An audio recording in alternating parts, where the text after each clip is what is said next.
नमस्ते। एक और श्लोक के साथ प्रस्तुत हैं, कैसे पुरुष स्त्री को प्रसन्न रखे और स्त्री पुरुष के साथ कैसा बर्ताव करे। इस भाव से 3 श्लोकों में देखिए क्या कहा है। तस्मादेता सदा पूज्याः भूषणाच्छादन नाशनई भूतिकामैर् नैर्नित्यं सत्कारेषु उत्सवेषु च। अर्थ है, ऐश्वर्य की इच्छा करने वाले पुरुषों को चाहिए कि स्त्रियों को सत्कार के अवसरों और उत्सवों में भूषण, वस्त्र, खानपान आदि से सदा पूजा और सत्कार युक्त प्रसन्न रखे। स्त्रियों के लिए क्या कहा है फिर?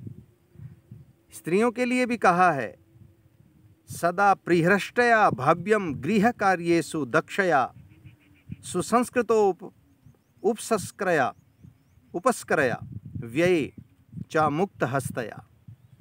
स्त्री को योग्य है कि सदा आनंदित होकर के और चतुरता से गृह कार्यों में वर्तमान रहे तथा अन्न आदि के उत्तम संस्कार, पात्र, वस्त्र, गृह आदि के संस्कार और घर के भोजन आदि में जितना नित्य धन आदि लगे उसके यथायोग्य करने में सदा प्रसन्न रहे।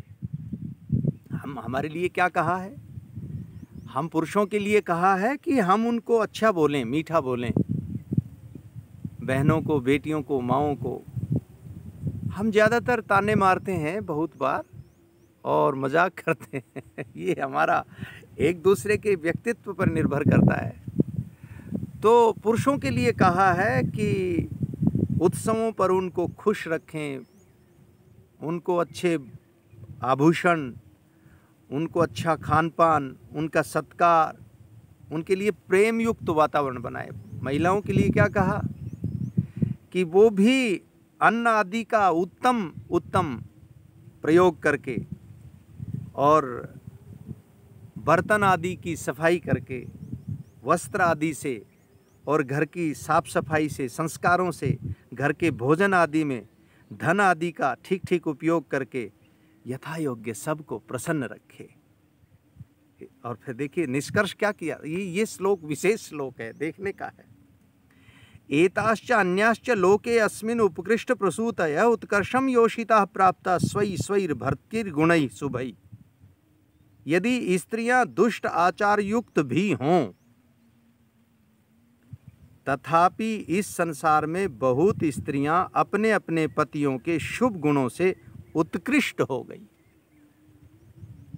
थोड़ी चंचलता बस हम कभी कभी गड़बड़ी करते हैं, पुरुष लोग भी करते हैं, स्त्रियां भी करते हैं। तो उसमें कहा कि यदि स्त्रियां दुष्ट आचार युक्त भी हों तथापि इस संसार में बहुत स्त्रियां अपने अपने पतियों के शुभ गुणों से उत्कृष्ट हो गई, ऊंची हो गई, पतियों के कारण होती हैं और होती भी रहेंगी। इसलिए यदि पुरुष श्रेष्ठ हों तो स्त्रियां श्रेष्ठ, और यदि पुरुष दुष्ट हों तो स्त्रियां भी दुष्ट हो जाती हैं। कितनी अजीब बात है, कितनी गजब की बात है। इससे प्रथम मनुष्यों को उत्तम होके अपनी स्त्रियों को उत्तम करना चाहिए। यानी कि बड़े श्रद्धा के साथ ये पक्ष प्रस्तुत है कि हम पुरुषों की अत्यंत जिम्मेवारी है। ईश्वर हमें सामर्थ्य दे, सद्बुद्धि दे कि हम इस संसार में इसी तरह से अपने गृहस्थ को सजाते रहें। हम सब ने देख लिया होगा, समझ लिया होगा कि धर्मशास्त्र क्या कह रहा है। ये सब जो आपके साथ प्रस्तुत श्लोक हैं, ये संस्कार विधि के गृहाश्रम प्रकरण से मैं आपके साथ साझे कर रहा हूँ। उसमें कहीं कहीं वेद मंत्र का अर्थ है, कहीं ब्राह्मण ग्रंथों का है, कहीं पर मनुस्मृति का है। हमारी संस्कृति जो सनातन, जो हमारा सत्य है, वो व्यवहार के रूप में कितनी सुंदर परिभाषा व्यक्त करता है। उम्मीद है हम सब इसी प्रकार आदर के साथ आगे बढ़ते रहेंगे। धन्यवाद। अगली वीडियो में फिर किसी छोटी क्लिप के साथ उपस्थित होंगे।